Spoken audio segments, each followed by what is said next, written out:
No, look, there's I always say I respect there's Crawford. He's a very talented Yeah. fighter, but he just win uh, one big fight.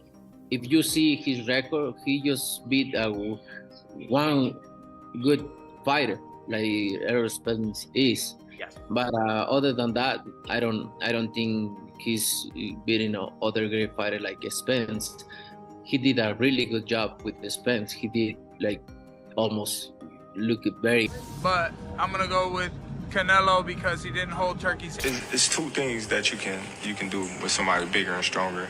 You can either try to push them back, because 9 times out of 10, a strong fighter not used to going back. Are you tired of people asking you about Terrence yet?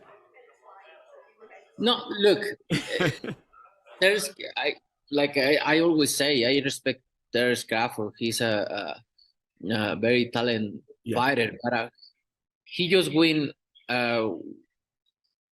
one big fight. If you see his record, he just beat one good fighter like Errol Spence is. Yes. But other than that, I don't think he's beating other great fighter like Spence. He did a really good job with the Spence. He did like almost look very easy but I knew Terence Crawford is a great fighter.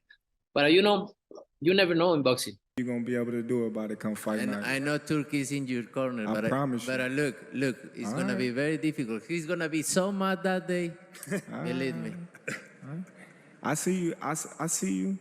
You see I'm different. I see you too. Makes sense, and it's definitely a good experience for both. Eddie Reynoso and Canelo, shout out to them because now it shows that they serious with a real game plan, and Boots is, to me, everybody's a perfect opponent. I wouldn't say opponent, perfect sparring partner to have to replicate Crawford because they both switch hitters and stuff like that, and they got dog in them and reflexes for sure. So it shows Canelo serious, and on Boots end, to be able to spar a Hall of Famer, top tier guy, it gave him great experience, and you could tell he really wants it. It's a sport where Boots is getting an opportunity to spar a Hall of Famer.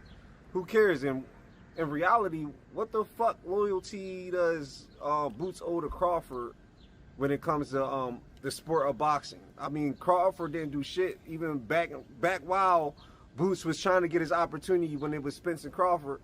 Every time Boots' name got mentioned, you heard the Bud Clowns be like, oh, yeah, he don't deserve it. Oh, who did he fight? Oh, who this and that, man? I ain't trying to hear that shit. It's like different shit that you need to be woke up outside of boxing. Boxing is a sport. There's shit that we need to really come together. I didn't see y'all come together like 5 years. The Bud Clowns, because it's real fans, the Bud Clowns is bashing PBC. Everything Boots, when you bring up Boots' name, putting him down, I didn't hear like, oh yeah, instead of fighting Canelo or fighting this person, he should fight. About Canelo, maybe a little bit more confidence that he is sparring somebody really good, and it's a really good fighter. And I think that would be a good motivation, for Canelo Alvarez. I just think that Crawford is too small for Canelo. I think Canelo's too big for Crawford. But in my opinion, I think if Crawford could maybe just tap, hook, get out, maybe once in a while throw a straight punch and just win by points and use his legs, I think I see him winning by decision.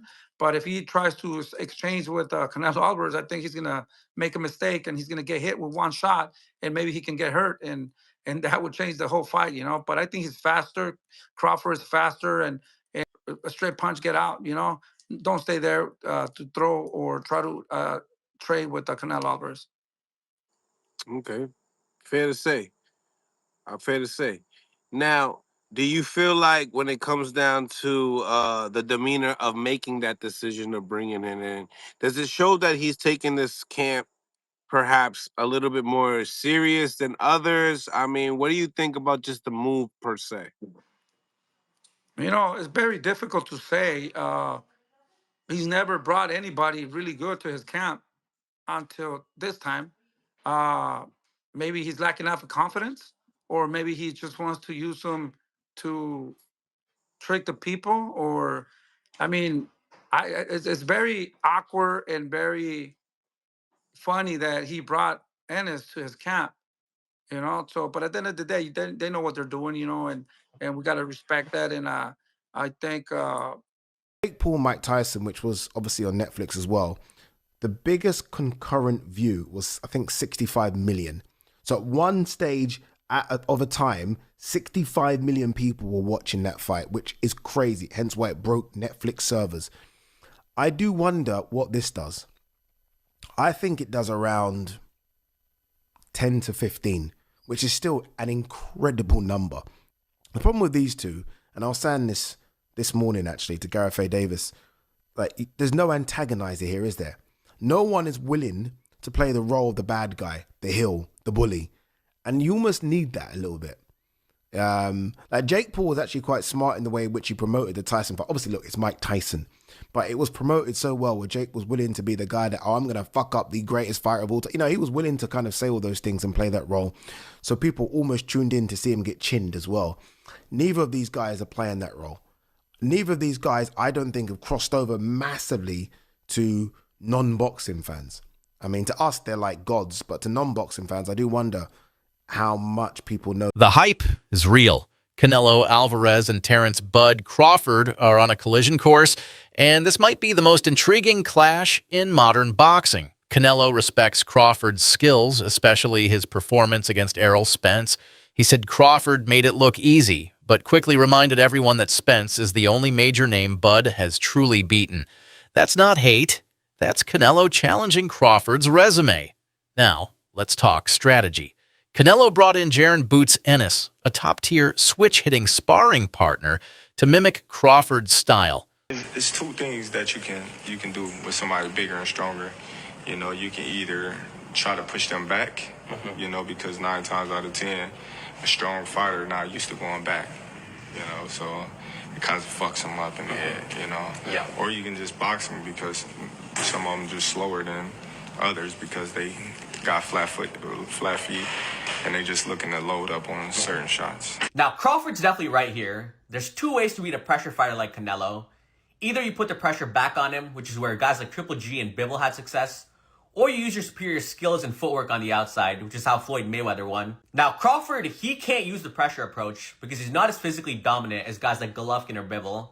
You know, Bud is a welterweight or junior middleweight jumping up. He doesn't have the size to push Canelo back. Now, the outside boxing approach, that is definitely Crawford's best chance against Canelo. Struggled to cut off the ring at times. We saw that in the Skull fight.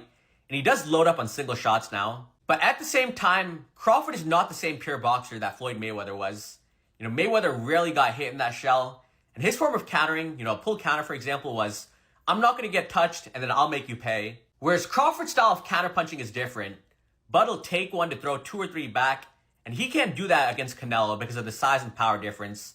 If Bud takes a clean right hand to throw back an uppercut or a hook, he's either going to get dropped or he's going to end up on his bike like Jermell Charlo. So while I do agree Crawford does have the superior skill set in this fight, but because he doesn't have the size to push Canelo back or the defense of someone like Mayweather to stay perfect for 12 rounds on the outside, I do think Canelo's size and power will make the difference in this fight. And that's why I like Canelo. I call Canelo out because, like I said, he the last great fighter amongst the era that surpassed us. You know, the Floyd, the Pacquiao, the De La Hoya.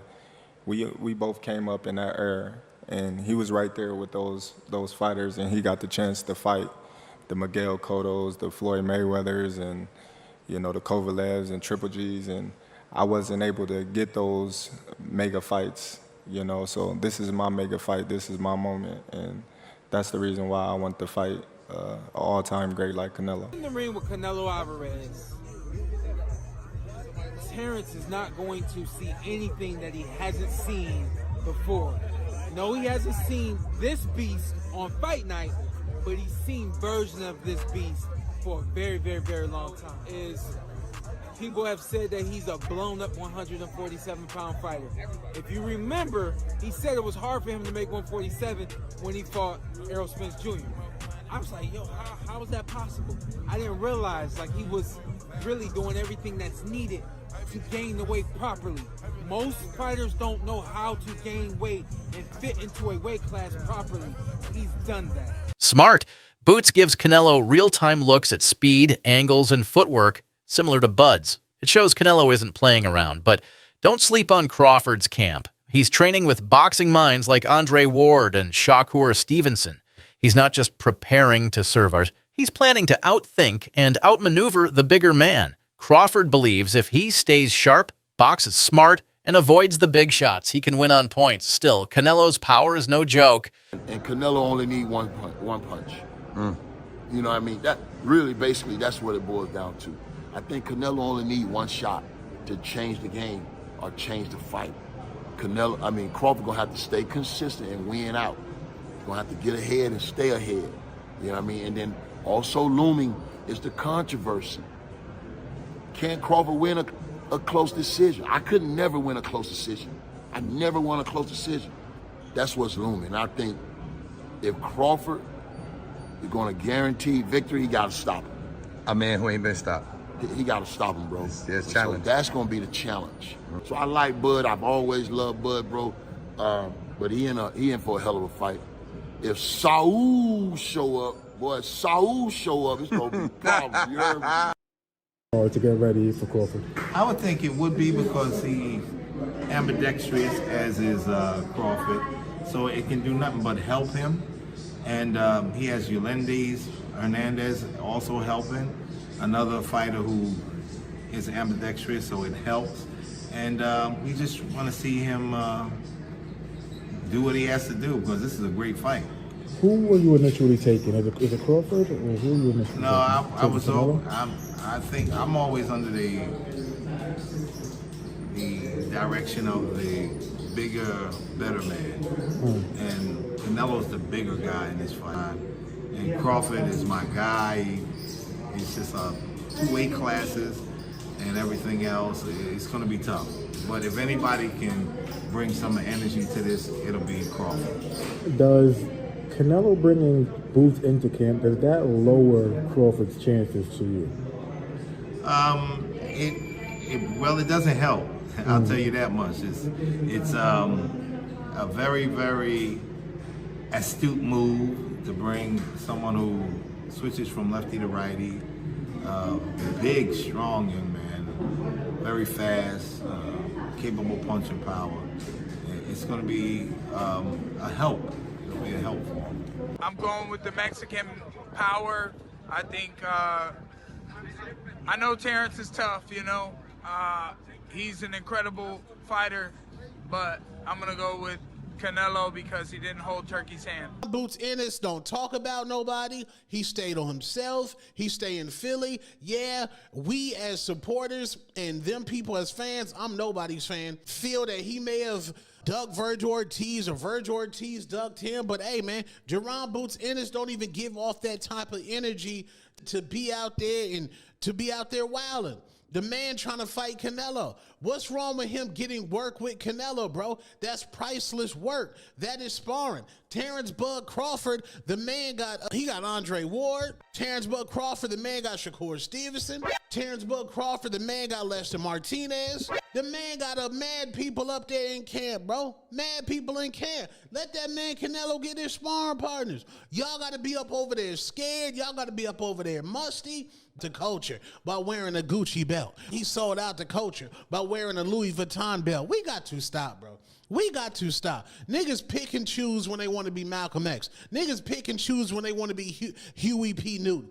Niggas be straight up there, up in a white club, looking for the girl with no rhythm. Yeah, her right there. She don't dance good enough. I think I get stopped, bro. Y'all got to stop, bro. As Antonio Tarver put it, Canelo only needs one shot to change the fight. Just one mistake from Crawford could mean lights out. So what are we really watching? A battle between boxing IQ and raw strength. A proven champion in Canelo versus a hungry technician in Crawford. Respect runs deep between them, but don't let that fool you. This is personal. This is legacy. Drop your predictions in the comments. Are you Team Canelo or Team Crawford? And don't forget to like, share, and subscribe for more boxing insights every week.